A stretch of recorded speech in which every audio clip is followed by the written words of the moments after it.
मोठी बातमी, कल्याणमधील आरोपीला अटक करतानाचा सीसीटीव्ही आता समोर आलाय। बुलढाण्याच्या शेवगावमधून आरोपी विशालला बेड्या ठोकण्यात आल्यात। त्याचा सीसीटीव्ही फुटेज आता व्हायरल झालाय। बुलढाण्याच्या शेवगावमधून आरोपी विशालला अटक करण्यात आली होती। त्या ठिकाणचा सीसीटीव्ही आता व्हायरल झालाय। त्याची दृश्य आपण पुढारी न्यूजवरती पाहतोय।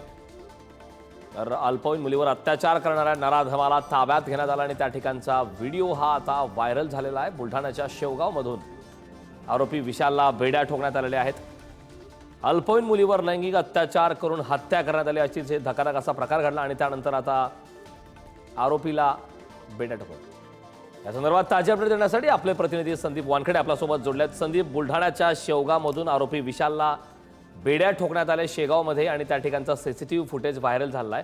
काय या संदर्भात सविस्तर माहिती आहे?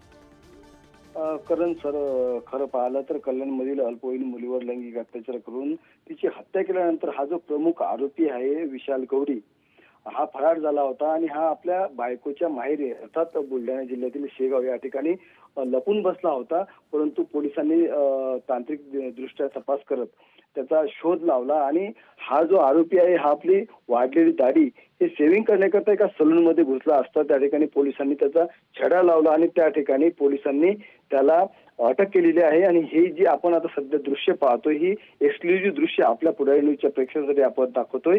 खरं तर आरोपीला या ठिकाणाहून पोलिसांनी अटक केली आणि सध्या आता आरोपी हा पोलिसांच्या ताब्यात आहे।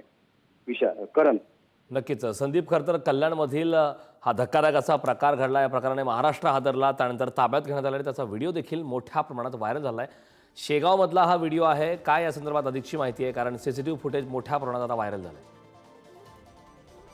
करण, खरं पाहिलं तर हे सीसीटीव्ही फुटेज आपण एक्सक्लुझिव्ह आपल्या पुढारी न्यूजच्या दर्शकांसाठी दाखवतोय।